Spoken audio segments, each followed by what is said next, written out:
نجما ساطعا، فاعرف أخي أنه ابن الأغا، بالعلم والأخلاق دوما ذاخرا، ابن الكرام وصيته بلغ الدنا.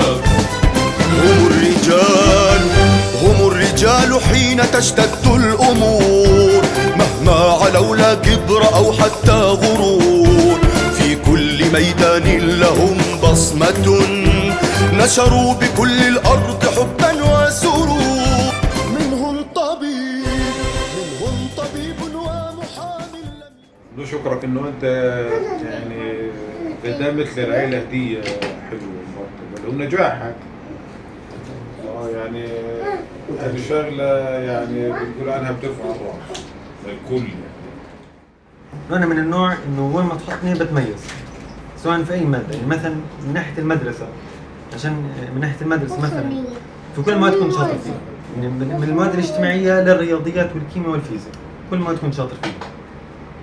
فأنا بحكي مثلا إنه في عندي كذا تخصص في بالي، ممكن مثلا طب أو هندسة كمبيوتر، هم يعني التخصصين اللي حطيتهم يعني قدامي هالجيل.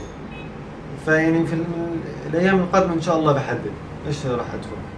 في كل إنجازاتنا وتميزنا وكذا دائما سبحان الله جزء من إنجازنا إنه حاطين يعني رفعة العائلة دائما نصب عينينا. يعني الواحد بيفتخر لما يشوف حدا من أبناء العائلة دائما اسمه متصدر وكذا. يعني حتى الدكتور محمد يعني قامة وفخر للعائلة في الجامعة وكذا. ف احنا يعني ولا حاجة بدون عيلتنا. يعني هذول ظهرنا وسندنا، واحنا صحيح زي ما قلت نجاحنا جزء منه دائما بنحط نجاح العائلة نصب علينا. سنة عملها الدكتور حسام ربنا يرحمه ويبارك فيه اللي تكريم المتفوقين. لكن اليوم احنا زيارتنا زيارة هي دعم للمتفوقين للعشر الأوائل في بيوتهم قبل حفل تكريم الحسن. وهذه زيارتنا احنا اليوم لمحمد ولدعم لمحمد وتشجيعه ولأسرة محمد اللي وقفت معه وخلته يوصل بجهده واجتهاده.